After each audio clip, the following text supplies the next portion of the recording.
ইয়ামানের দেশের রাজা, তিনি তন্ত্রমন্ত্র দিয়ে কাজ হাসিল করতেন।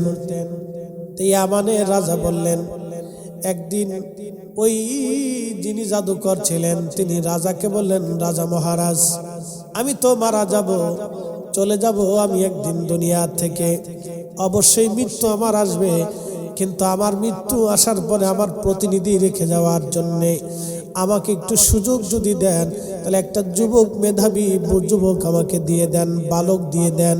ওই বালকটাকে আমি জাদুবিদ্যা শিখাইয়া আমি প্রতিনিধি বানাইয়া আপনার জন্য নিয়োজিত করে যাব।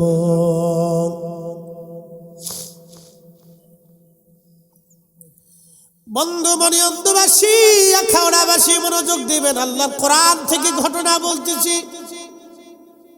আসহাবুল ফিল, এই ঘটনার 20 বছর আগে পৃথিবীতে একটা ঘটনা ঘটলো, এটার নাম আসহাবুল উখদুদ। কোরআনে আমার রব আমার আল্লাহ এটা লিখেছেন।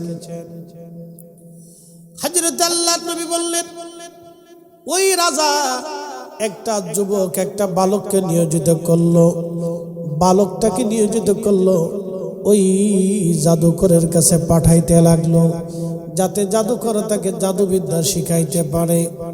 প্রত্যেক দিন ওই বালকটাকে জাদুবিদ্যা শেখানো হয়। আর ওই বালকটা রাস্তা দিয়ে আসা যাওয়ার পথে দেখলে একটা গির্জা দেখা যায়। তখন হযরত ঈসা রুহুল্লাহর ধর্ম পৃথিবীতে চলমান। ওই গির্জার ভিতরে বসে বসে একজন পাদ্রী মানুষদেরকে আল্লাহর দিকে দাওয়াত দিত।